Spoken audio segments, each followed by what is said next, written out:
Muy bien, pues buenos días a todas y a todos de nuevo a esta segunda jornada del Seminario Doctoral en Estudios Europeos del Premio Europeo Carlos V, Angela Merkel, sobre la fortuna de estar unidos, garantizar y fortalecer la cohesión de Europa.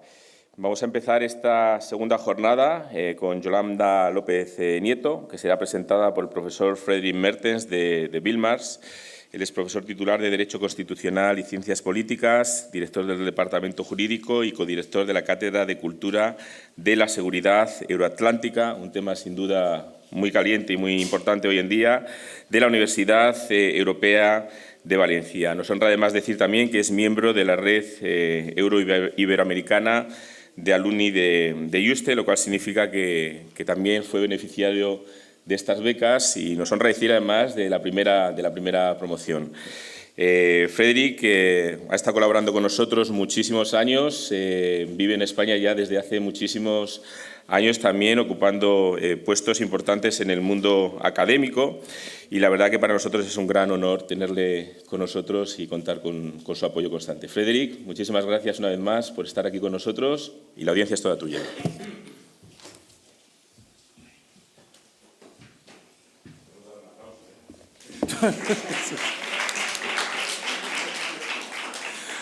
Bueno, antes de todo, muchísimas gracias, Miguel, por toda esa introducción. La verdad es que te prometo que voy a ocupar poco tiempo, es que lo digo siempre a los estudiantes. Pero no puedo dejar ese momento sin dar las gracias a la Fundación, porque efectivamente va a ser más de 20 años que a nivel personal he entablado una relación con este lugar y a vosotros y vosotras que estáis aquí, disfrutadlo porque tenéis una oportunidad, bueno, quizá espero para vosotros y vosotras más adelante de continuar en esta colaboración con esa fundación que nos aporta muchísimo. Dicho esto, pues vamos a empezar el día con un temazo, por lo menos para los juristas del ámbito europeo, y no solo los juristas, porque la temática que vamos a ver con Yolanda es una temática, bueno, como Miguel la introdució y lo tenéis en el programa, la libertad de circulación de las personas, obviamente tiene una dimensión jurídica, porque tenemos que compaginar las normativas europeas, las normativas nacionales de distinto tipo de rango, constitucional, obviamente, y vamos a ver una dimensión importante que es, ¿no?, el derecho fundamental. ¿Qué es un derecho fundamental? Y es interesante, porque, empezando por ahí, porque a menudo hay confusión entre los derechos fundamentales y los derechos humanos. Lo clásico, ok, un derecho humano es un derecho fundamental, pero un derecho fundamental es un derecho humano, es la clásica, ¿no?, de las interpretaciones sobre las diferencias conceptuales. Pero más allá de la cuestión conceptual en el ámbito jurídico, pues vamos a ver que hay cuestiones vinculadas con el tema de la residencia, la libertad de movimiento y también hay otra dimensión que va más allá del derecho, bueno, puede ser también objeto de debate o de aportaciones para la tesis de Yolanda, la dimensión política, la dimensión económica, la dimensión también sociocultural. O sea, vamos a ver o podríamos ver varios enfoques, porque es una cuestión que tiene una importancia holística. Obviamente tenemos que partir desde un punto concreto, que aquí es el ámbito jurídico. Y repito, cerrando mi introducción, aquí estamos en un entorno, en un espacio, donde cada intervención, y como la de hoy, Yolanda, puede beneficiar de esa aportación vuestras, una aportación multidisciplinar o interdisciplinar, si queréis, da igual, pero que da ese enfoque que sale del estancamiento disciplinario. Y sin más dilación, pues te dejo, Yolanda, todo el espacio del tiempo también y la atención nuestra. Muchas gracias.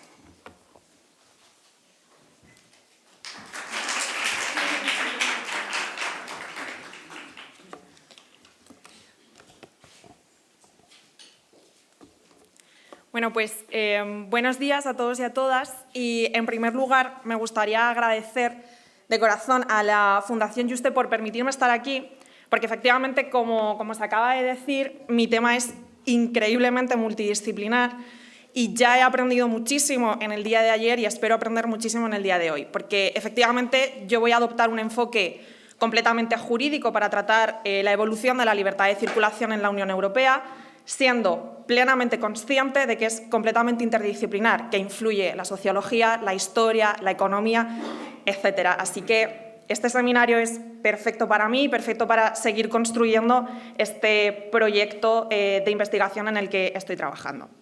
Entonces, para situarnos un poco, de lo que hoy voy a hablar es de la libertad de circulación en el proceso de construcción de la integración europea, entendida como una integración económica y regional, y el impacto que ha tenido también este derecho en la evolución de la ciudadanía europea tal y como la entendemos hoy en día. Esta parte de la que les voy a hablar hoy es una parte pequeña de un proyecto nacional mucho más grande donde estudiamos todos los derechos fundamentales en las integraciones económicas. Mi tesis doctoral trata sobre el régimen jurídico del derecho fundamental a la libertad de circulación en el derecho constitucional español. Por tanto, yo me encargo, en este caso, de estudiar la libertad de circulación en las integraciones económicas. Este proyecto acaba de empezar, llevamos muy pocos meses trabajando en él, por tanto, lo que les voy a contar hoy son las líneas generales o el punto de partida desde donde vamos a empezar a estudiar y qué es lo que más o menos ya hemos podido obtener como resultados. Por otra parte, cuando hablamos de libertad de circulación de personas en el marco de la integración regional y sobre todo en el marco de la integración europea, es importante señalar que no estamos hablando solamente de pasaportes o de fronteras abiertas, de turismo o del proyecto Erasmus. Realmente estamos hablando de uno de los pilares fundamentales de lo que hoy es el edificio jurídico, político y social de la Unión Europea. Hablar de la historia y de la evolución de este derecho es también hablar de la historia de una transformación y de la historia europea en paralelo. Por tanto, como digo, voy a adoptar un enfoque completamente teórico, jurídico y comparado, tanto de las integraciones económicas en primer lugar, y toda la teoría general la extrapolaré luego a la experiencia europea. Por tanto, vamos a comenzar con la evolución de la libre circulación en las integraciones económicas y en la ciudadanía. Posteriormente, trataré su evolución en los tratados de la Unión Europea, centrándome sobre todo en el origen, siendo consciente que existe muchísimo derecho derivado y muchísima labor jurisprudencial del Tribunal de Justicia en este ámbito. Posteriormente trataremos de manera mucho más enfocada el derecho y la ciudadanía de la Unión. Y por último, las conclusiones. Bien, pues empezando por el principio, si puedo, o no. Ahora se va a volver loco. Perfecto. Pues vamos a empezar por la teoría general de las integraciones económicas y por sus 4 etapas de evolución. Es importante, antes de que empiece a hablar, de señalar que estas 4 etapas de evolución no son 4 etapas perfectas y no son 4 etapas que en la práctica se puedan distinguir de manera completa, sino que son 4 etapas teóricas que nos permiten estudiar el estado de las integraciones económicas y hacia dónde se dirigen o cuál es su punto actual, que son la zona de libre comercio, la unión aduanera, el mercado común y la unidad económica y monetaria. La zona de libre comercio en lo que consiste es en suprimir las barreras aduaneras en el intercambio de bienes. En la unión aduanera, por su parte, distinguimos principalmente porque, además de eliminar las barreras aduaneras para el intercambio de bienes en los Estados miembros, se unifican los aranceles aplicados al comercio en los países que se encuentran fuera del bloque de la integración y se establece una regulación aduanera común. El mercado común, junto con la libre circulación de mercancías que encontramos en las 2 etapas anteriores, establece la libre circulación de servicios, de capitales y de personas.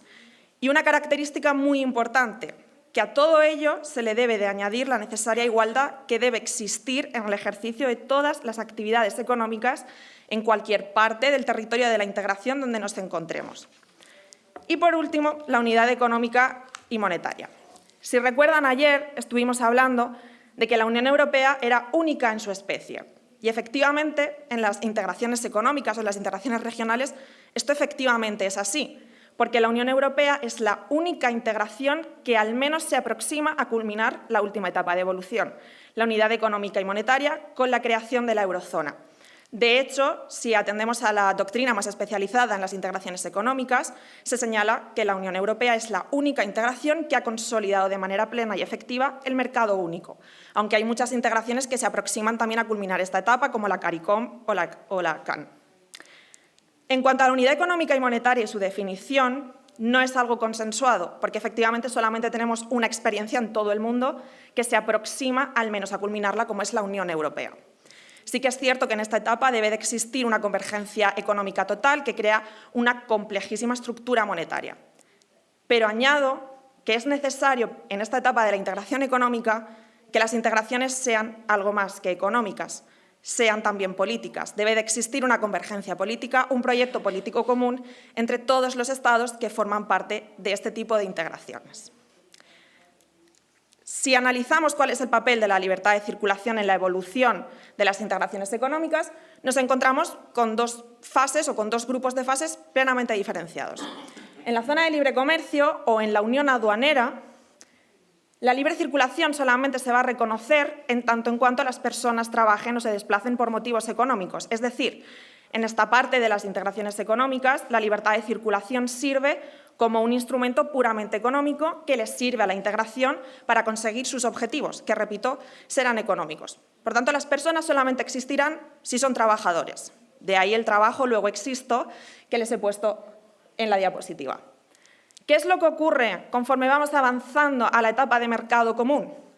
Que estos derechos de los trabajadores migrantes paulatinamente se van expandiendo a la población en general, a la ciudadanía. Ya no vemos a las personas tanto como instrumentos económicos, como agentes económicos que nos permiten conseguir una serie de objetivos, sino que también los vemos como ciudadanos. Adoptamos una dimensión mucho más social de las integraciones económicas. Y es aquí donde se empieza, poco a poco, a construir el derecho fundamental de la libertad de circulación, tal y como lo conocemos.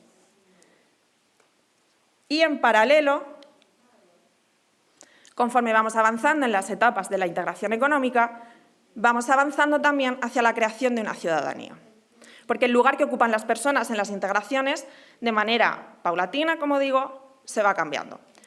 ¿Qué es la ciudadanía? Pues tampoco existe una única definición extrapolable a todos los modelos de ciudadanía que encontramos actualmente en el mundo.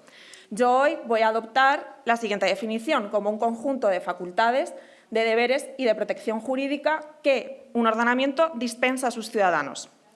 Y también el conjunto de derechos de acceso a la participación política y en el sentimiento de pertenencia. En cuanto a los derechos, primero serán civiles, políticos y sociales y, de manera progresiva, también serán económicos y culturales, siendo normalmente el primero de ellos la libertad de circulación. Con la aparición y la evolución de las integraciones económicas, abandonamos el concepto de ciudadanía nacional porque nace otro tipo de ciudadanía. Nace la ciudadanía supranacional. En este contexto, las ciudadanías nacionales y las ciudadanías supranacionales deben de complementarse y de coexistir, porque dan lugar a una doble pertenencia para los ciudadanos, con tu estado de origen y con la estructura supranacional a la vez.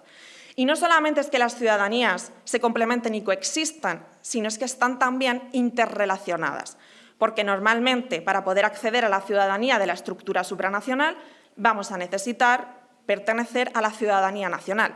Es el caso perfecto de la Unión Europea, aunque más adelante lo trataré con muchísima más profundidad. Para poder lograr la ciudadanía de la Unión, primero tengo que ser ciudadano de uno de sus Estados miembros. Esto genera, además, muchísimas obligaciones basadas en el reconocimiento mutuo para los Estados miembros, porque en el momento en el que implementamos una ciudadanía supranacional o pretendemos conseguirla, nacen para los Estados obligaciones de reconocimiento mutuo, es decir, a cualquier ciudadano nacional de un Estado miembro deben reconocerlo como propio. Si analizamos las ciudadanías supranacionales o el intento de ciudadanías supranacionales que existen en la actualidad, vamos a ver que ocurre igual que con las ciudadanías nacionales. No existen dos iguales. No podemos establecer un proceso ni una definición extrapolable a todas, sino que debemos estudiarlas de manera individualizada en cada una de las integraciones. Podemos encontrarnos con experiencias donde las ciudadanías se han ido forjando poco a poco a través de la normativa e incluso se han institucionalizado y se han legalizado. Precisamente como la Unión Europea, que como todos ustedes saben tiene perfectamente institucionalizada y legalizada su ciudadanía, o por ejemplo en Mercosur podemos encontrar también el Estatuto de la Ciudadanía, que hunde sus raíces en un acuerdo de residencia de 2009. Sin embargo, podemos encontrar otras experiencias regionales y económicas diferentes, donde no se ha institucionalizado una ciudadanía, pero sí que se ha creado de facto para los ciudadanos o se está avanzando sobre ello, como puede ocurrir con ASEAN. Bien, pues sentadas todas estas bases y habiendo definido de manera muy resumida la teoría general, otra vez si puedo, o no.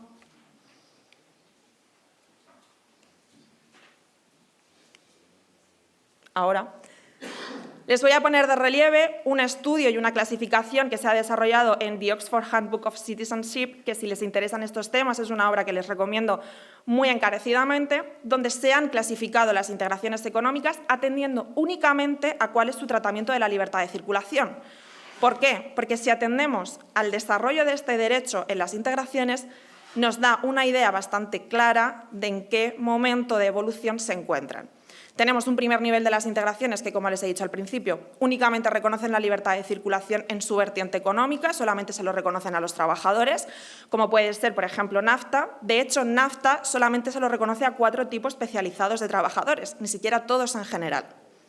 Un segundo nivel de las integraciones, donde encontramos un derecho generalizado para toda la ciudadanía, es decir, todos los ciudadanos deben y pueden circular y además les acompañan también una serie de derechos subjetivos, como puede ser Mercosur, que les acabo de nombrar. Y es importante también señalar que entre el primer y el segundo nivel existe una escala infinita de grises, porque encontramos integraciones que no están en el primer nivel, pero todavía no han conseguido el segundo y están dando pasos en este sentido. Y si vamos a clasificar las integraciones en niveles, irremediablemente debemos de crear uno específico y concreto para la Unión Europea. Porque no solamente tiene en la actualidad consolidado el derecho fundamental a la libertad de circulación, no solamente tiene una ciudadanía institucionalizada y legalizada, sino que además también expande la titularidad del derecho a nacionales de terceros países que tengan una residencia permanente en la Unión, o, por ejemplo, tiene una política activa migratoria, como por ejemplo en política de asilo, que es de lo que mis compañeros van a hablar a continuación. Por tanto, debemos de crear un tercer nivel de evolución teórico exclusivo para la Unión Europea. Bien, y siendo esta la teoría general del tratamiento de la libertad de circulación en las integraciones económicas, vamos a extrapolarlo a la historia y a la evolución de la Unión Europea. Los orígenes de la libertad de circulación, tal y como los concebimos hoy en día, hunden sus raíces y tienen su origen en el Tratado Constitutivo de la Comunidad Económica Europea del Carbón y del Acero, en el Tratado CECA, que ya establecía la libertad de circulación de los trabajadores dentro del sector del carbón, sin expandir esta circulación a todo tipo de trabajadores, sino únicamente a unos trabajadores concretos y especializados. Claro, esto es propio de su etapa de evolución de integración económica, porque la CECA en este momento era una zona de libre comercio, era una zona aduanera que no quitaba los aranceles ni siquiera a todos sus productos, era una zona de libre comercio imperfecta. Por tanto, solamente ve a las personas como agentes económicos y no como ciudadanos todavía. Ahora bien, si atendemos a la doctrina, señalan que la ciudadanía ya encontraba su origen en el Tratado CECA y fue el primer paso hacia la construcción de tal y como la conocemos hoy en día. De hecho, era tanta la insistencia y el interés de incorporar la libre circulación de personas que esta fue la única cuestión política incluida en el CECA para revisar posteriormente en las negociaciones del Tratado de Roma. En este sentido, evidentemente, resulta imprescindible mencionar el Tratado Constitutivo de la Comunidad Económica Europea de 1957, porque ya en su artículo 39 recogía la libre circulación de trabajadores como una de las principales libertades económicas que sostenían el proyecto europeo, junto con la libre circulación de mercancías, de servicios y de capitales. Ahora bien, de nuevo, esta libre circulación quedaba siempre condicionada a la existencia de una oferta de trabajo en otro Estado miembro y a su posterior aceptación. De nuevo, estamos viendo a los ciudadanos como agentes económicos, no todavía como ciudadanos supranacionales. Pero ya en este tratado encontramos dos diferencias fundamentales con el tratado anterior. Primero, se expande el derecho a la libre circulación a todo tipo de trabajadores. Y segundo, este derecho a la libre circulación conllevaba que a la hora de aceptar la oferta de trabajo y efectivamente desarrollarlo en otro Estado miembro, se debía desarrollar en igualdad de condiciones con los nacionales de este Estado en materia de retribución, de empleo o de condiciones laborales. Por tanto, ya hemos avanzado con respecto al anterior. Y en esta etapa resulta especialmente fundamental también el trabajo tanto del derecho derivado como del Tribunal de Justicia de la Unión Europea, porque es aquí donde empezamos a vislumbrar el concepto de la extranjería comunitaria. ¿Qué es la ciudadanía comunitaria? Es el ejercicio de un derecho económico, como es la libertad de circulación, por los nacionales de todos los Estados miembros, pero que le acompañan una serie de derechos subjetivos. Es decir, en cuanto al derecho derivado, como les acabo de nombrar, el Reglamento 1612/68 ya removió todos los obstáculos a la familia del trabajador para poder circular libremente con él. Y además señaló que todos aquellos trabajadores que desarrollaban su empleo en otro Estado miembro debían de recibir las mismas ventajas sociales y fiscales, es decir, un derecho económico, libertad de circulación, que le acompañan unos derechos jurídicos subjetivos. Y en cuanto al Tribunal de Justicia, va a ser, a partir de ahora, un actor principal en esta historia de evolución y de transformación de la libertad de circulación. Porque fue en esta etapa cuando ya empezó a interpretar de manera mucho más amplia y mucho más humana este derecho, haciendo mucho más hincapié en su dimensión social y no solamente en su dimensión económica, porque amplió ya aquí la titularidad de este derecho. Se expandió el concepto de personas que se consideraban trabajadoras. Por ejemplo, no solamente se aplicaba el derecho a la libre circulación a aquellas personas que hubieran recibido una oferta formal de trabajo, sino también a aquellas que potencialmente podían recibirla o que circulasen y fueran a residir en otro Estado miembro porque iban a buscar trabajo. Una dimensión mucho más social y mucho menos económica, que lo que hizo ya fue expandir la titularidad de este derecho no solamente a trabajadores formales, sino también a estudiantes, a pensionistas o a desempleados. Y esta dinámica, esta evolución en la interpretación, fue la que siguieron todas las normas posteriores a estos dos tratados tan importantes, que, como digo, es donde más me voy a detener. Pasamos el Tratado de Maastricht, porque voy a ahondar a continuación, y el Tratado de Ámsterdam también lo que hizo fue consolidar el acervo Schengen en el marco jurídico de la Unión Europea, aunque con algunas excepciones, y con la creación del espacio de libertad, seguridad y justicia. También lo que hizo fue crear un plazo de 5 años para eliminar todos los controles en la frontera y consolidar el asilo, etc. Y además me gustaría remarcar que en 1997 un grupo de alto nivel presidido por Simone Veil, que fue galardonada con este premio, el premio Carlos V, hace algunos años, propuso 80 recomendaciones para mejorar la aplicación efectiva de la libre circulación, como por ejemplo ampliar el derecho de residencia, entre otras a parejas de hecho, o facilitar también la movilidad laboral y familiar. Y conectando con lo que se ha dicho anteriormente, ya en 1997 se puso de relieve que una de las principales dificultades que podían encontrar los ciudadanos a la hora de ejercer su derecho a la libertad de circulación era precisamente las barreras que imponía el derecho interno diferente de los Estados miembros, que también desarrollaré a continuación.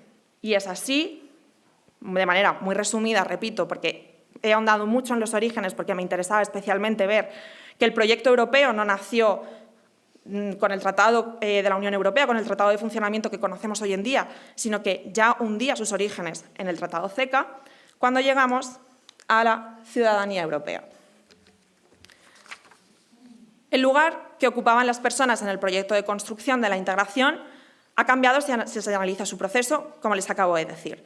Todas las iniciativas que acabo de exponer responden al objetivo de crear una Europa no solamente económica, sino también social, en aras de hacerla mucho más cercana a los ciudadanos y al final también de legitimar la creación de una unión con muchísimas más competencias e impacto en la vida de las personas. Este proceso encuentra su punto de inflexión en 1992 con el Tratado de Maastricht, que introduce la ciudadanía de la Unión. Esto es, un estatuto de derechos para todos los nacionales de los Estados miembros, que, como ustedes saben, consistían en el derecho a la libertad de circulación y residencia en el territorio de los Estados miembros, el derecho de sufragio activo y pasivo en las elecciones al Parlamento Europeo y en las elecciones municipales del Estado miembro donde se resida, el derecho a la protección diplomática y consular en otro Estado miembro cuando el ciudadano se encuentre en un tercer Estado donde su Estado de origen no está representado, y el derecho de petición al Parlamento Europeo y al Defensor del Pueblo Europeo.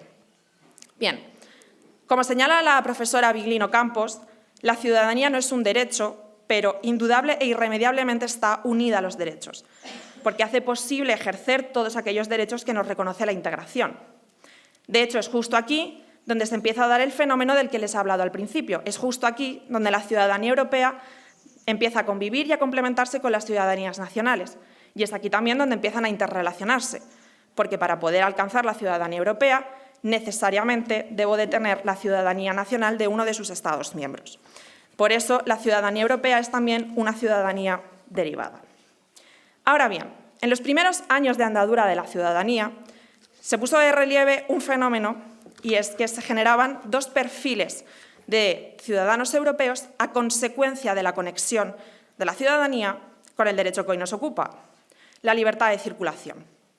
¿Por qué? Porque existía una grandísima diferencia entre aquellos ciudadanos que residían en sus estados de origen y aquellos que habían ejercido la libertad de circulación y residían en otros Estados miembros. En primer lugar, porque los derechos políticos se aplican fundamentalmente a los segundos, y el derecho de protección diplomática también se aplica fundamentalmente a los segundos. Además, podemos añadir otras cosas, como ha añadido la doctrina todos estos años, y es que los segundos, el segundo perfil de ciudadano europeo, gozaba con ciertas ventajas también con respecto a los primeros, sobre todo a la hora de traer a sus familiares consigo. Este fenómeno fue evidenciado también muy pronto por el Tribunal de Justicia, que paulatinamente ha ido modulando la conexión de la ciudadanía con la libertad de circulación. ¿Qué era lo que ocurría al principio? Al principio, para aplicar el derecho de la Unión Europea en las relaciones entre un Estado y un ciudadano nacional de otro Estado miembro, debía de existir, en su caso, un elemento transfronterizo. Este elemento transfronterizo era el ejercicio de la libertad de circulación previa por el ciudadano.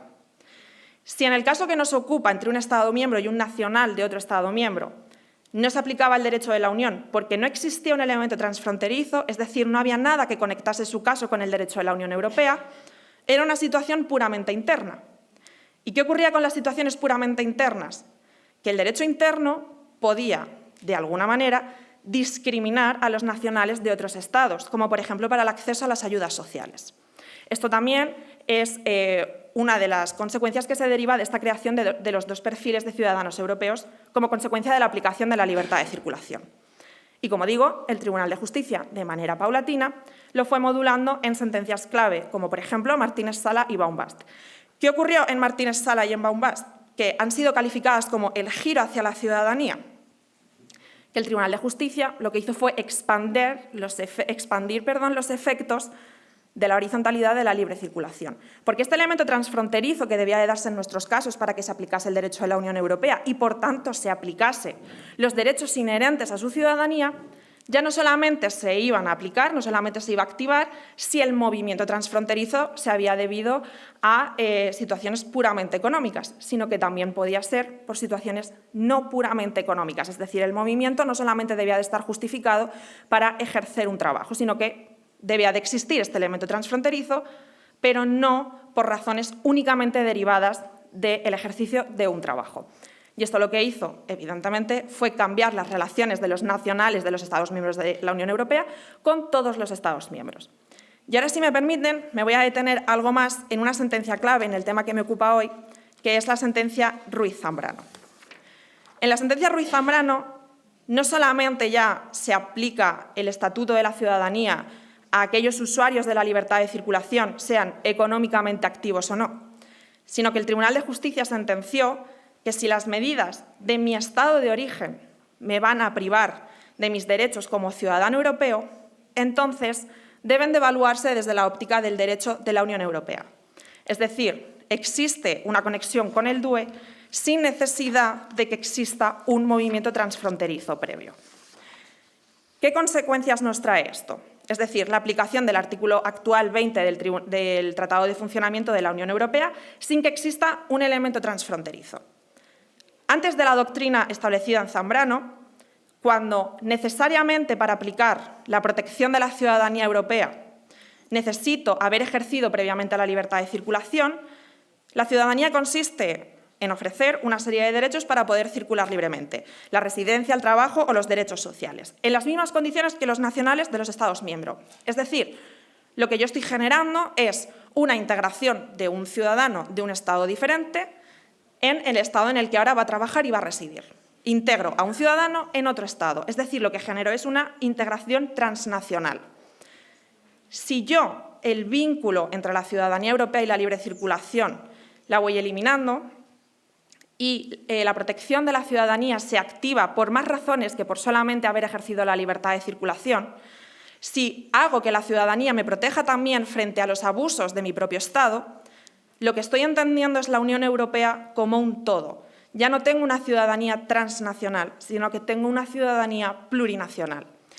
De ahí que el principal argumento en Zambrano, puesto de relieve por el Tribunal de Justicia, sea que con esta interpretación lo que pretendía era que la ciudadanía debía de ser el estatus fundamental de los ciudadanos europeos. Por tanto, lo que estoy entendiendo, desligando la ciudadanía únicamente de la libertad de circulación, es la Unión Europea como un todo, como les he dicho. Y esto lo que nos genera es una misma identidad, un mismo territorio donde se aplica un mismo derecho. Y esto es especialmente importante en otro de los elementos que conforman la ciudadanía, que no solamente son los derechos ni es la participación política, sino que es el sentimiento de pertenencia. La libre circulación es especialmente importante también en la creación de este sentimiento de pertenencia, porque nos permite generar este sentimiento de unidad entre personas de diferente nacionalidad. Y creamos así, poco a poco, un demos supranacional, es decir, un demos europeo, que debe de corresponder con la fase de las integraciones económicas en las que se encuentra actualmente la Unión Europea, una unidad económica y monetaria, porque si recuerdan, no solamente se debe a una convergencia económica que cree una complejísima estructura, sino que también debe de obedecer a un proyecto político común con una unidad política. Y esto solamente lo podemos conseguir potenciando al máximo la ciudadanía y el sentimiento de pertenencia, para lo que también necesitamos la libertad de circulación, como digo, para crear una misma identidad política, un mismo estatus y una cultura común. De hecho, con la evolución de los derechos de los trabajadores, no solamente se buscaba un beneficio económico, se buscaba la creación de lazos sociales, porque se era consciente que allá donde se fuese a trabajar no solamente se iban a crear estos lazos económicos, sino que se iban a crear lazos de muy distinta índole que la necesitamos para crear este sentimiento de pertenencia europeo. No podemos entender la ciudadanía sin este sentimiento de pertenencia. Bien, y por último, llegamos a nuestra situación actual, a la Carta de Derechos Fundamentales de la Unión Europea y, por supuesto, también al artículo 20.2 del Tratado de Funcionamiento de la Unión. Lo que encontramos hoy en día es que el derecho fundamental a la libertad de circulación se recoge en el artículo 45 de la Carta de Derechos Fundamentales de la Unión Europea. Aunque más que el derecho fundamental a la libertad de circulación, yo les diría que lo que reconoce la Carta es una garantía ambulatoria, es decir, la libertad de circulación unida a la libre elección de residencia. La libertad de circulación entendida hoy en día como la eliminación de barreras internas y la posibilidad de recorrer todos los Estados miembros de la Unión Europea. Tanto la libre circulación que ejercemos en la frontera como la libre circulación que realizamos dentro de los Estados, es decir, poder movernos de un punto A a un punto B en el interior de los Estados de la Unión, seguida de la libre elección de residencia. Pero jamás debemos de considerar que pertenecen a un único derecho, sino que son dos diferenciados, pero increíblemente interrelacionados, por supuesto, porque la libre elección de residencia normalmente va a ir condicionada a que la entrada, es decir, a que la circulación se haya ejercido con todas las condiciones legales para ello. Bien, en cuanto a los titulares que prevé tanto la Carta como la Directiva de Desarrollo, son los ciudadanos europeos y, muy importante, también sus familiares, los que prevé la directiva, independientemente de cuál sea su nacionalidad, y los nacionales de terceros estados, no solamente ya ciudadanos europeos, horizontalidad de los efectos de la libre circulación, que residan permanentemente en el territorio de la Unión. Se han asimilado los titulares. Por eso la Unión Europea pertenece al tercer nivel de clasificación de las integraciones económicas en relación con la libertad de circulación. Los efectos de la horizontalidad del derecho fundamental se han expandido por completo. En cuanto a sus límites, no es necesario que les explique que ningún derecho fundamental es absoluto en su concepción, sino que todos pueden ser limitados y los derechos que contiene la Carta deben ser limitados de acuerdo a lo que se establece en los tratados y siempre bajo el principio de proporcionalidad. Y en lo que atañe a la libre circulación, nunca se puede limitar en base a una discriminación por nacionalidad. Siempre debe de obedecer esta limitación a un interés general objetivo. Aunque hoy aquí me interesan más los límites indirectos que le afectan a la libertad de circulación. Llegados a este punto de integración, se habrán dado cuenta que el derecho fundamental a la libertad de circulación no es un derecho que podamos entender por sí solo, sino que tiene otra naturaleza. Es un derecho fundamental transversal o una norma puente, es decir, un derecho indispensable para que todos como ciudadanos europeos podamos ejercer también de manera plena y eficaz muchos otros derechos que prevé la Carta. Se me ocurre la residencia que les acabo de explicar o, por ejemplo, la libertad personal, donde la libre circulación juega un papel fundamental. Pero no solamente necesito la libre circulación para poder ejercer otros derechos, sino que necesito otros derechos para poder ejercer la libertad de circulación, porque estamos en una integración supranacional. Es decir, a la libre circulación le deben de acompañar siempre la garantía de otros derechos para que yo la pueda ejercer de manera plena y eficaz. Los dos más importantes, para mí, quizá, son los derechos sociales y la vida privada y familiar. En cuanto a los derechos sociales, no es una casualidad que todas las sentencias que les he señalado anteriormente, que han construido la ciudadanía europea, como son Ruiz Zambrano o Martínez Sala, tenían que ver precisamente con el acceso a los derechos sociales de personas que habían ejercido la libre circulación en un Estado que no es su Estado de origen. En una integración en sus primeras fases, que se busca la consecución de un mercado común, los derechos sociales al final son subordinados y accesorios, porque no estamos en una integración social ni política todavía, estamos en una integración económica. Ahora bien, cuando nos vamos acercando a la consecución del mercado común y queremos aspirar a algo más, la dimensión de las integraciones cambia, también aparece su dimensión social y, en consecuencia, tienen una importancia primaria el acceso a los derechos sociales. Por eso también la protección social solamente la podemos entender en relación con la evolución de las integraciones. Y si analizamos la jurisprudencia del Tribunal de Justicia en este sentido, también nos vamos a dar cuenta que la protección del derecho social y su vinculación con la libre circulación ha influido muchísimo en qué etapa de integración nos encontrábamos. Tenemos una etapa de interpretación del Tribunal de Justicia maximalista, es decir, todas aquellas personas que habían ido a trabajar a otro Estado miembro, todas aquellas personas que habían circulado, tienen pleno derecho a entrar en los sistemas de seguridad social de sus Estados miembros, donde influye muchísimo el derecho interno de los Estados, que puede constituir un límite para estas personas a la hora de acceder. Por tanto, el Tribunal de Justicia se encargó de garantizar el acceso a todas estas personas, precisamente porque estaba en una etapa todavía muy temprana de su integración. ¿Qué ocurrió con la crisis del 2008? Que esta interpretación cambió. Es decir, el Tribunal de Justicia, entre muchísimos otros aspectos, lo que hizo fue restringir la entrada de los ciudadanos europeos que residían en un Estado que no era el suyo de origen a los sistemas de seguridad social y de protección social de los Estados miembros, porque debían de primar muchos otros intereses. Y condicionó la entrada de los ciudadanos europeos en los sistemas de seguridad social de otros Estados a una residencia permanente y que fuesen económicamente activos.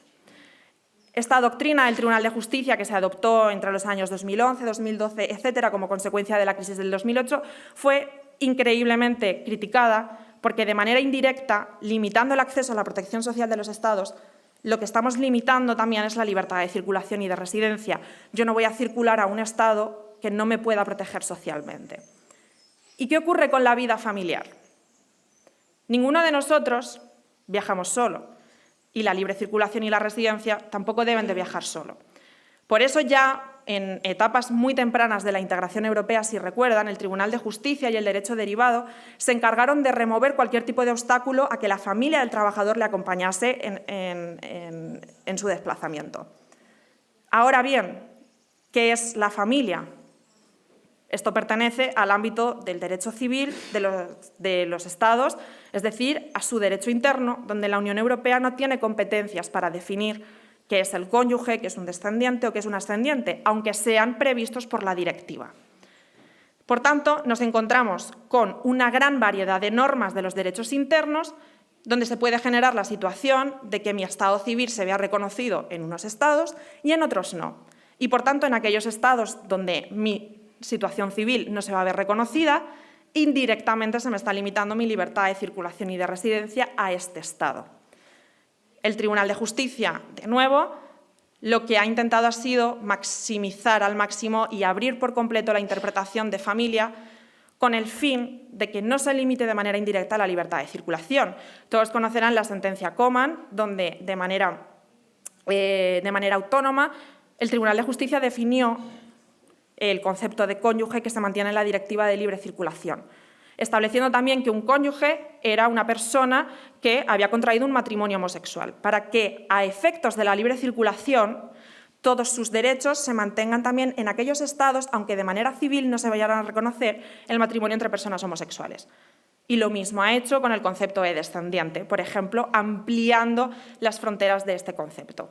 Porque, como digo, limitar la vida privada implica limitar indirectamente también la libertad de circulación, que no es un derecho autónomo, es un derecho transversal al que necesitamos y el que necesita también para poder cumplirse de manera completamente efectiva en una integración regional y en una integración económica tan avanzada como es la Unión Europea.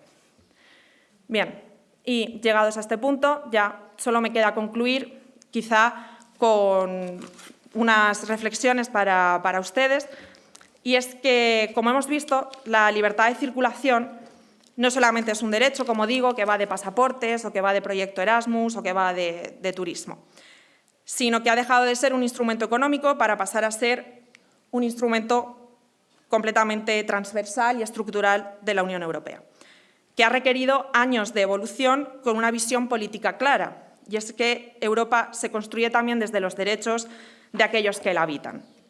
Es aquí donde entra la ciudadanía, porque la ciudadanía nos dice usted pertenece. Y pertenecer implica vivir, y vivir implica tener la oportunidad de moverse por todo aquel territorio que se nos ha dicho que también es nuestro, como la Unión Europea.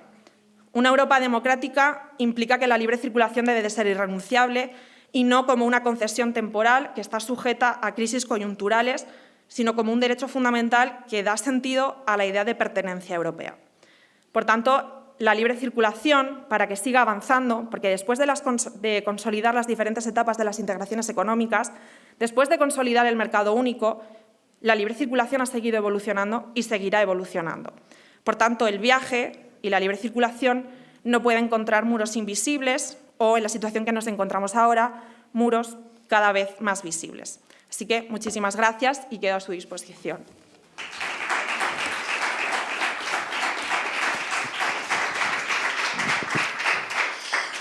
Pues muchísimas gracias, Yolanda. Como diría el general de Gaulle, vaste programa, porque hay muchísimos elementos, muchísimas cosas para comentar. Pero primero felicitarte por... y no sé decirte, darte el pésame, porque te has embarcado pues una aventura muy interesante y que te va a generar muchas reflexiones y a veces algunas dudas. Y con perdón, yo voy a introducir ya una. Al escucharte y haciendo un poco la reflexión sobre todo lo que sé sobre esta temática, yo me pregunto si realmente hemos desvinculado la ciudadanía europea a la dimensión económica. Porque hoy por hoy, tú mismo lo has comentado con la interpretación restrictiva de la jurisprudencia comunitaria en el año 2008, hemos hecho un paso atrás.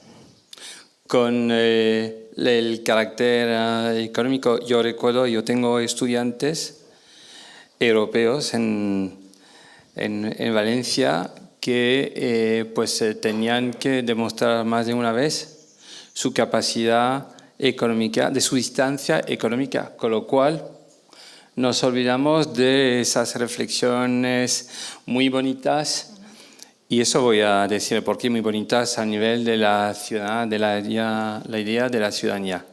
Porque la idea de la ciudadanía europea nació desde un imperativo, creo, es mi interpretación, desde un imperativo político casi de supervivencia, entre comillas, de la idea europea en el año 92, cuando teníamos un conflicto a muy pocos kilómetros de Italia, cuando a nivel de la opinión pública europea, las encuestas de opinión, la idea, el proyecto europeo está en el fondo abismal, y cuando en aquella época, en el año 92, 91, 92, por ahí, pues había el renacimiento del nacionalismo en varios países de la Unión Europea a aquel momento. Eso era un imperativo. Y segundo, y me parece una definición correcta, pero para Europa tenemos un pequeño problema. Cuando dices que lo que define la ciudadanía, entre otras cosas que has mencionado, la idea de una pertenencia a un territorio. Bien. Por lo menos legalmente hablando, hasta fecha de hoy, la Unión Europea no tiene un territorio propiamente de la Unión Europea. Quiero decir, haciendo abstracción del territorio de sus Estados miembros. Lo que está pasando en Groenlandia con Mr. Trump y la cuestión de la pertenencia de Groenlandia a Dinamarca, pues de manera muy indirecta es un poco el reflejo, el síntoma de esta cuestión. La Unión Europea legalmente no tiene un territorio en sí. Y la paradoja es que buscamos esa noción de ciudadanía. Estoy acortando, estoy terminando. Con lo cual, la idea de la ciudadanía europea desde el año 92 hasta ahora, por mucho que haga la jurisprudencia comunitaria, dando elemento, me da la sensación de que la ciudadanía europea es una noción todavía un poco vacía y que recurrimos a los elementos más llamativos de lo que puede obtener un ciudadano español, belga, francés, alemán, circulando no solo a nivel del territorio, entre comillas, de la europea, sino fuera de la Unión Europea. Con lo cual yo espero, o te espero, digamos, para darnos más adelante, dentro de unos meses, años, no lo sé, ese contenido de la ciudadanía, pero desde la perspectiva del futuro, porque has hablado mucho del pasado y de lo que está pasando ahora mismo, con, por cierto, Schengen, que está acabándose literalmente, y eso también es un síntoma de que tenemos un problema con la ciudadanía. Porque yo recuerdo que en el año 93, cuando se inauguró Schengen, de repente nos descubrimos todos europeos. Genial, nos suprimen los controles sistemáticos en las fronteras. El control, las fronteras se mantenían. Lo que pasa es que los medios de comunicaciones hacían un corte, ¿no?, entre la palabra control sistemático y fronteras, y pensaban que afirmaban, bueno, se suprimen las fronteras. No, las fronteras se mantienen. Pero ¿qué va a pasar en el futuro? Como te he dicho, para empezar, vasto programa, hay mucho para comentar. Ahora te dejo la palabra. En cuanto a la primera cuestión sobre si hemos desvinculado la dimensión económica de la libertad de circulación, claramente no. De hecho, el estudio de la libre circulación de la Unión Europea he empezado por las etapas de la integración económica porque es que es imposible desvincularlo. E incluso hoy en día, aunque hablemos de un derecho fundamental, del artículo 45 de la Carta, que como efectivamente ha dicho queda muy bonito, es quizá muy teórico todavía porque en la práctica se dan múltiples situaciones donde no se ha desvinculado. Se sigue prefiriendo, se sigue dando cierta prevalencia a aquellos ciudadanos europeos que son económicamente activos. ¿Y qué hacemos con los que no? Entonces, por eso este estudio parte del estudio económico y de un estudio, y soy plenamente consciente, totalmente teórico, porque si bajamos al césped, si bajamos a la situación real, nos vamos a encontrar múltiples situaciones donde esto todavía no ha ocurrido y las consecuencias que generan son precisamente consecuencias generales para la ciudadanía. La libertad de circulación es solamente uno de los múltiples factores que afectan a la ciudadanía, porque en cuestiones de participación política, que es otro debate completamente diferente, podríamos entrar a valorar los derechos de sufragio activo y pasivo que tienen los ciudadanos europeos, que es otra cosa que está todavía por desarrollar. Y en cuanto al territorio y a la creación del sentimiento europeo y del demos europeo, creo que la consecución de esto es indispensable para la supervivencia europea. ¿Cómo se construye? No se puede ver solamente desde el derecho. Y quizá los juristas pecamos un poco a veces de que somos muy teóricos, pero también se debe de abordar desde la política, desde la historia, desde la sociología, como he dicho al principio, porque yo puedo analizar las sentencias del Tribunal de Justicia de la Unión Europea, pero ¿tienen de verdad repercusión social? ¿Solucionan los problemas? En muchas ocasiones no. Y he empezado este estudio porque, como digo, son las líneas generales y son los primeros pasos, viendo mucho el pasado porque creo que sirve mucho para enfocar desde otra óptica el presente y que si no, no se puede entender y sobre todo para saber a dónde vamos en una situación complicada tan complicada como la que tenemos actualmente. Solo una pequeña pregunta o sugerencia. Has dicho al principio que la libre circulación de las personas está vinculado necesariamente, bueno, lo he entendido así, con una dimensión económica. Lo que voy a preguntar es un poco una paradoja, porque la libertad de movimiento pues está reconocida en la Declaración Universal de los Derechos Humanos de 1948. Ahí no hay una dimensión económica. Y tienes lo que iba a decirte, el Convenio Europeo de los Derechos Humanos, 1950, libertad de movimiento, donde aparece la dimensión económica, a no ser que haya una interpretación, una lectura liberal, pero es que me parecía un poco muy osado esto de decir esto, pero una interpretación liberal de la Convención del Convenio Europeo de los Derechos Humanos. Pero también volviendo para darte un poco apoyo, o sea, más apoyo a esa relación libre circulación de las personas o dimensión económica, ese derecho ya fundamental, pues nuestros amigos franceses, ya con la Declaración des droits de l'homme et du citoyen, daba una dimensión ya económica o liberal, muy liberal de esos derechos fundamentales. Y cuando ves las constituciones de muchos países europeos, como por ejemplo la del país más bonito del mundo, que es Bélgica, pues nuestra constitución es altamente liberal, donde el enfoque es la dimensión económica.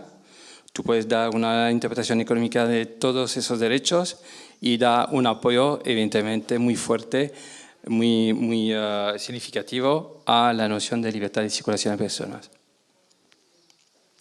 Y voilà. ¿Vas a responder algo más o pasamos a las preguntas? Manos levantadas. Lo que quieran. Sí.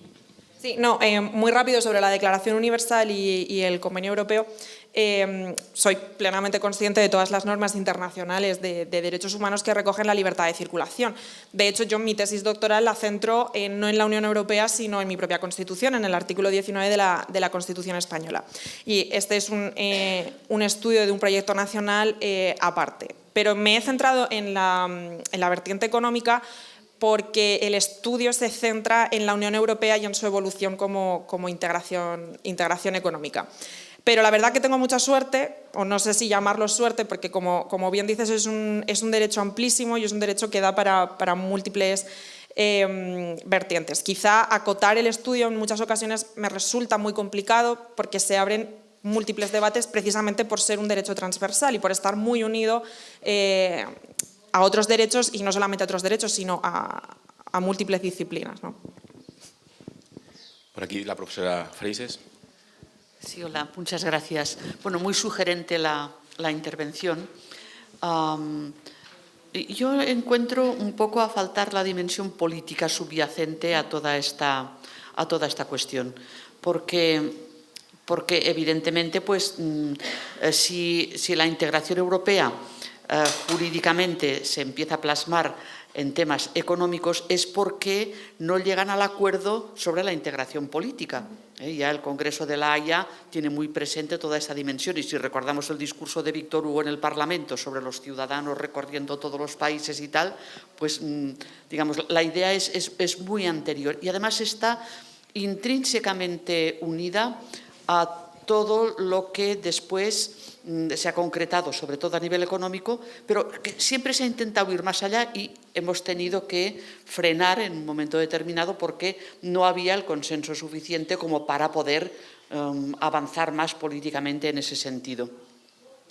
Lo que sucede es que después en el derecho derivado esa idea política de lo que es la libre circulación está presente en tantos ámbitos que eso hace que se haya denominado derecho de ciudadanía, no un derecho típicamente vinculado a la economía, sino al ser ciudadano.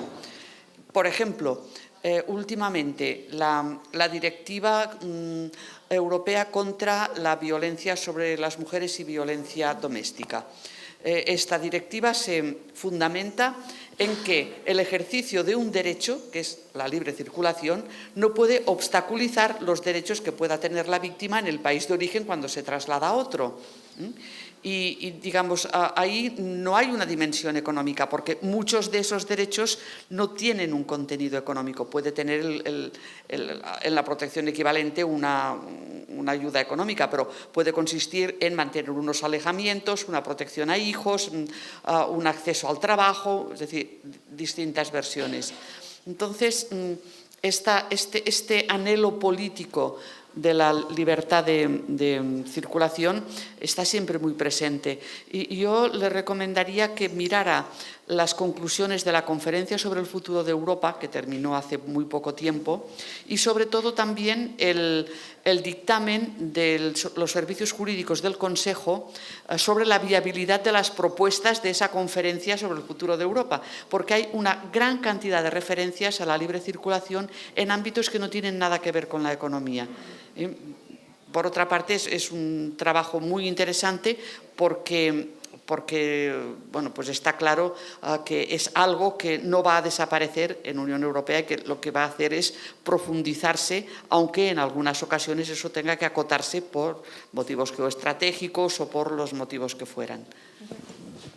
Vale, pues muchísimas gracias por las recomendaciones, porque como he dicho al principio, yo soy jurista, soy constitucionalista y además estoy integrada en un grupo de investigación donde hay muchos economistas, de ahí que hayamos empezado por el enfoque económico de la libertad de circulación, pero evidentemente, dado el grado de integración económica y regional de la Unión Europea, lo que se tiene que crear también es un proyecto político, de ahí que se tenga que desvincular y siempre haya habido razones políticas detrás de la libre circulación porque se une a múltiples derechos y a múltiples cuestiones europeas y de... Sí, claro, sí. No, si quieres te lo digo. ¿Por qué se ha viva voz? No, era simplemente reafirmar en que el proyecto político está creado.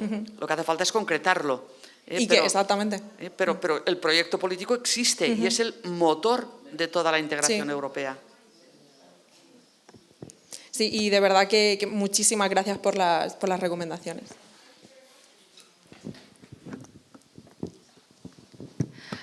Buenos días, soy Bettina Steb, profesora en la UOC.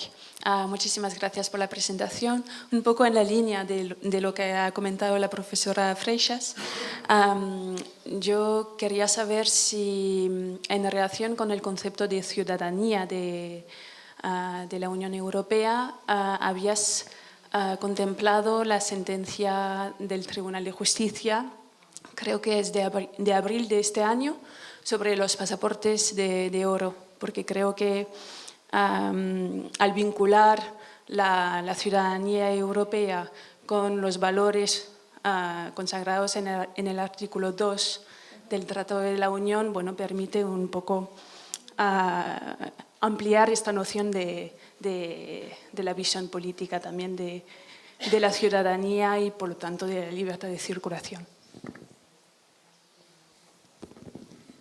Pues sí, de nuevo, muchísimas gracias de verdad por las recomendaciones y es un proyecto que está empezando a andar. Sí que soy consciente de la sentencia y es una sentencia importantísima para el tema que me ocupa hoy, porque lo vincula directamente con los valores europeos, y los valores europeos al final es lo que crea la ciudadanía, que es en la última parte del proyecto y lo que más se tiene que desarrollar. Así que espero poder abordarla con la profundidad que se merece próximamente, y muchísimas gracias, de verdad. Sí. Hola. Bueno, mi nombre es Rosa María Martínez de Codes, procedo de la Universidad Complutense de Madrid y yo procedo del ámbito de la historia, no del ámbito jurídico, aunque tengo ciertas conexiones con el ámbito jurídico. Bien, yo te voy a felicitar porque realmente has hecho una exposición fantástica. O sea, simplemente desde el punto de vista pedagógico de cómo enfocar un tema tan complejo, con una serie de ideas muy claras expuestas, muy concisas y muy precisas. Bien, otra cosa es que tu enfoque sea lo que más quiere escuchar las personas que hay aquí sentadas. Eso es otra idea. Es decir, tu enfoque en realidad lo que hace es reconstruir o tratar de hacernos entender cuál ha sido la arquitectura jurídica, ponlo en estos términos, que ha permitido desarrollar un derecho transversal como es la libertad de circulación, y esa libertad de circulación nos lleva a un desarrollo de lo que es el ciudadano o de la ciudadanía europea, o nos permite llegar a ello. Tiene mucha razón la profesora Freixes cuando dice, cuidado, es decir, el enfoque político, claro, se nota que estás entre juristas, pero no estás entre políticos, o sea, entre gente de ciencias políticas. Entonces, el enfoque político es absolutamente necesario para que tú puedas presentar este derecho de ciudadanía, no solo vinculado a la libre circulación, sino vinculado a muchos otros derechos derivados de la construcción política europea. Cuando decía Frederick, el chairman de esta sesión, cuando él decía ¿qué es la Unión Europea? Hay muchas definiciones de Unión Europea. Hay una que es la que a mí más me agrada porque deja abierto el campo. Entonces, cuando tú dejas abierto el campo, tienes más posibilidad de encontrar adictos. Es decir, si yo tengo que hablar de qué es Europa, yo diría que es una entidad política en proceso de construcción. Claro, ¿qué digo con esto? Realmente es una entidad política en proceso de formación. Bien, ¿qué territorio tiene? Pues depende de quién hable de ello, si tiene unas fronteras delimitadas o no, depende de quiénes son los estados que son permeables en la zona este o en la zona sur. Es decir, que todos esos pormenores importantes implican, tienen su interés.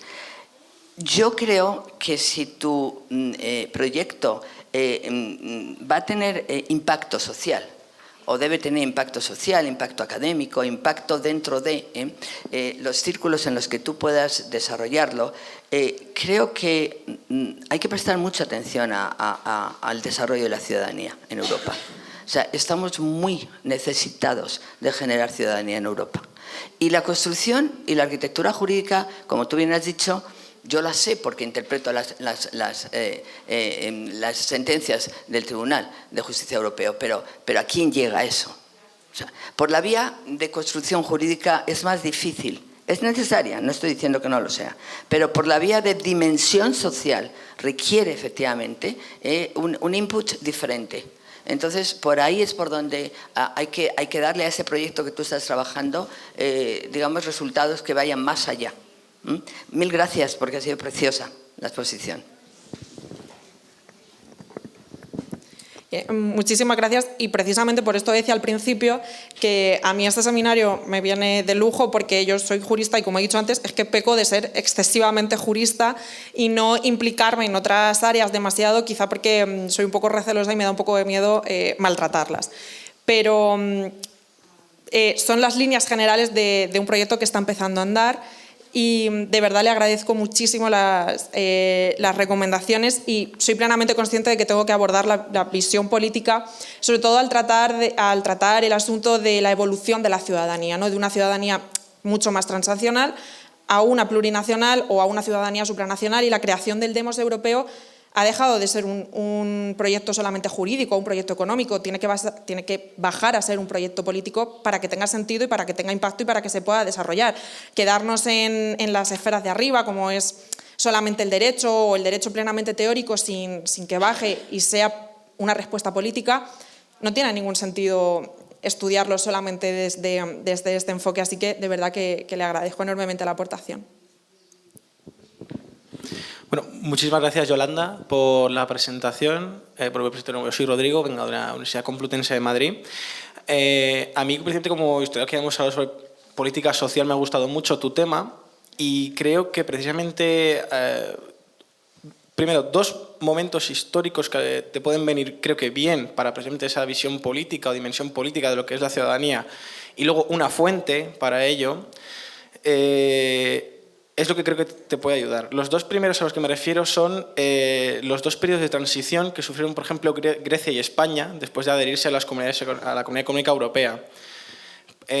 ¿Por qué? Porque precisamente son dos periodos que se parecen mucho en sí, pero que restringían la libre circulación también, y no solo en cuanto a movilidad horizontal, sino también movilidad transfronteriza. Hubo muchos debates sobre esto, ya con esto lo conecto con la fuente, que a lo mejor te puede venir bien. Es una fuente histórica, para los historiadores es un poco árida, al menos para mí, pero que creo que a los juristas os puede venir bien, que es el Servicio Jurídico de la Comisión Europea. Precisamente, ¿por qué? Porque una vez que se hace la iniciativa de potestad legislativa dentro de la Comisión durante esos años, 80-90, que es cuando se empieza a reflexionar sobre la ciudadanía y la Europa sin fronteras, es el primer filtro que empieza a discutir qué puede tener calado social, qué puede tener calado económico y qué riesgos se puede cometer con ello. Simplemente eso. Muchas gracias. No, gracias a ti. Gracias a ti de verdad por tu visión histórica, que a mí me falta a todas luces. O sea, que muchísimas gracias y lo consultaré, luego hablamos. Pues nada, buenos días. Muchas gracias, Yolanda. Soy Karen Añaños de la Universidad de Granada. Solo dos cuestiones. Primero, obviamente, felicitarte, estupenda. Creo que has hecho un resumen de tantísimas cosas, hablando de procesos de integración. También has puesto a colación América Latina, ese es otro mundo. Vamos, bien, pero yo creo que en ese sentido también, yo me imagino que esta parte de tu trabajo implica simplemente mostrarnos esa evolución que ha habido, compararlo quizá con otros procesos de integración que son totalmente diferentes, que no tienen nada que ver con América Latina. Sí, quizá ahí sí te recomendaría que entres, porque hay muchísimo que decir. En cada tema que has tocado hay muchas complejidades, hay muchas cosas que abordar, pero sí, quizá el libro del profesor Castor Díaz Barrado es especialista en todo lo que es procesos de integración y especialmente con América Latina. Ese trabajo que hace entre Europa y América Latina, yo creo que pues, muy buen referente, al menos a nivel de España y en América Latina, todo el trabajo que hace en sí, ¿vale? Yo no sé si vas a incluir en tu tema de trabajo, o sea, yo sé que estamos hablando de ciudadanía europea, la libertad de circulación, también a los extranjeros. La circulación de extranjeros, porque aquí no es que circulen en Europa solo europeos, es decir, al contrario, tenemos una gran circulación de personas extranjeras fuera de la Unión Europea, y creo que eso, pues, eso ya obviamente estoy tirando un poquillo más a mi ámbito, que es el derecho internacional privado, ¿no? Eso sí me interesaría también saber, porque claro, aquí ya entramos a una serie, como bien ha hablado Frederick, el tema de las fronteras, los visados para ingresar, los requisitos, es decir, entramos en otra temática totalmente, pues es como ampliarla, ¿no? Simplemente eso, y muchas gracias. Aquí, muchísimas gracias. Y en cuanto a América Latina y al profesor Castor, me alegra muchísimo porque ha sido mi profesor también. y lo conozco y sé perfectamente que es un experto en la materia y por supuesto que lo leeré. Y además las integraciones de América Latina me llaman mucho la atención porque sí que he leído algo y he podido investigar y, como he dicho al principio, en integraciones económicas o regionales es imposible establecer un único proceso y una única definición para todas ellas que sea extrapolable y que aúne todos los procesos, porque cada una tiene sus propias consecuencias, no solamente económicas, sino políticas, estructurales, territoriales, que afectan muchísimo a todo el proceso de integración. Por eso aquí he querido ceñirme únicamente a la Unión Europea, quizás porque me toca más de cerca y es quizá lo que más conozco. Y en cuanto a los nacionales de terceros estados y a las fronteras externas, es algo que debo abordar. Quizá me da miedo, pero debo abordar. Hoy he acotado por fronteras internas, pero es indispensable para el desarrollo del estudio para que sea completo y abordar todas las situaciones. Así que muchísimas gracias, de verdad. Se me ha venido otra pregunta. No es una pregunta, también es una sugerencia. Cuando haces intervenir el Tribunal de Justicia de la Unión Europea en este asunto, entre comillas, y volviendo con el tema de la ciudadanía, no sé si te das cuenta, pero yo creo que hablamos más aquí, en este espacio, más de la ciudadanía que de la libre circulación en sí. Es una señal. Y la doble señal que te envío, creo que deberías trabajar un poco sobre la interinfluencia o la interacción entre no sé si tendrías que visitar la jurisprudencia constitucional de los 27 o aquel momento los 28 Estados miembros, pero sí que hay, entre comillas, un diálogo entre los tribunales o cortes constitucionales sobre esa cuestión. Bueno, a lo mejor están tratando de manera permanente, hay otras quizá trabajaron en el pasado y ahora es un tema, entre comillas, entre paréntesis, pero no solo esa interinfluencia entre el Tribunal de Justicia de la Unión Europea y esas cortes constitucionales, sino también la influencia o la interinfluencia con el Tribunal Europeo de los Derechos Humanos. Hay ese concepto de ciudadanía, como otros conceptos que manejamos a nivel europeo, sufren impactos, influencia a la hora de enriquecer la interpretación. No hay visión, digamos, compartimentada entre ordenamientos jurídicos. Hay diálogo e interinfluencia. Y eso yo creo que deberías tenerlo en cuenta. Vale, pues muchísimas gracias de verdad por la sugerencia, y yo me he limitado a comentar las sentencias más importantes o las que yo consideraba que eran más importantes del Tribunal de Justicia en la construcción, ¿no?, y en la evolución histórica y jurídica, pero como he dicho, hay que bajar a la práctica y la práctica es diálogo entre tribunales puro. Entonces, muchísimas gracias, de verdad. No sé si hay alguna otra pregunta. Si me permites, yo quería hacerte también una aportación muy a raíz de lo que ha dicho la profesora Karen en relación precisamente a esa visión de la ciudadanía europea, pero desde el exterior. Porque a veces a mí me da la sensación también que se ve de manera muy diferente y la comparativa de lo que es la visión de la ciudadanía europea entre los propios europeos en sí o cómo nos ven desde el exterior. Y estoy pensando en un caso muy concreto, que es en esa gran demanda que hay de la ciudadanía, por ejemplo, en el caso de España, en el caso especialmente de América Latina, de todas aquellas personas que pueden pedir la nacionalidad española, lo cual implica pues, entrar ya dentro del ámbito europeo.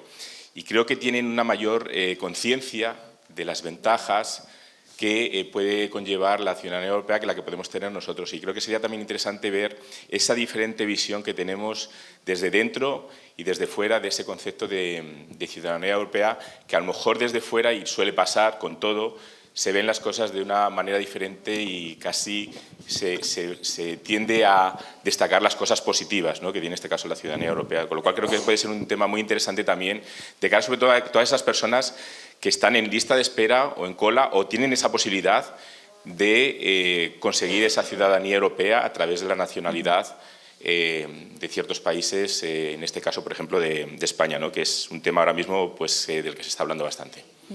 y no solo desde cuando se ve desde fuera, sino yo, por ejemplo, hablo de mi generación, que a mí la ciudadanía europea me ha sido dada porque yo ya he nacido con España dentro de la Unión Europea y, como digo, la ciudadanía europea me ha sido dada y no he vivido otra situación donde no la tenga y donde no tenga la protección del derecho de la Unión, que es algo que, al menos en mi generación, que me preocupa un poco, es algo que se está perdiendo, y este desarraigo absoluto con la Unión Europea, muchas veces por desconocimiento, porque no se sabe lo que es, o no se sabe cómo se aplica, o no se sabe en qué impacta en nuestra vida, cuando realmente impacta en todo. Por eso también este seminario es tan importante y te lo agradezco personalmente. Muy bien, pues creo que no hay más preguntas. Si quieres cerrar con algún comentario final, Frédéric. Nada, felicitar otra vez a Yolanda y bueno, dar las gracias a la Asamblea por todas las aportaciones. Está claro que es un trabajo eminentemente jurídico, pero tenemos claras referencias a la dimensión política, pero, y sí, a nivel personal, y soy un jurista como tú, pero reconozco que la dimensión económica es importante. Tengo a un familiar que ya no está por aquí en este mundo, pero que estuvo en Tribunal de Justicia de aquella época de las Comunidades Económicas Europeas y con varios compañeros de tribunal dieron un enfoque económico, escribieron a finales de los años 70 lo que era la Constitución Económica Europea. Y de lo que aprendí de esto es que está claro que hay el proyecto político y que ya está establecido. Pero la dimensión económica está muy presente, y creo que en el concepto de la ciudadanía, tanto la Unión Europea como la opinión pública, porque los Estados miembros se quedan como están, pues hemos de trabajar sobre ese proyecto político y económico. Sin contenido, el proyecto político cae. Y ya hemos tenido un aviso en las últimas elecciones europeas. Con lo cual, muchísimas gracias, y ahora vamos a dejar el escenario a la otra persona que voy a presentar, y muchas gracias aún por vuestra atención. Muchas gracias.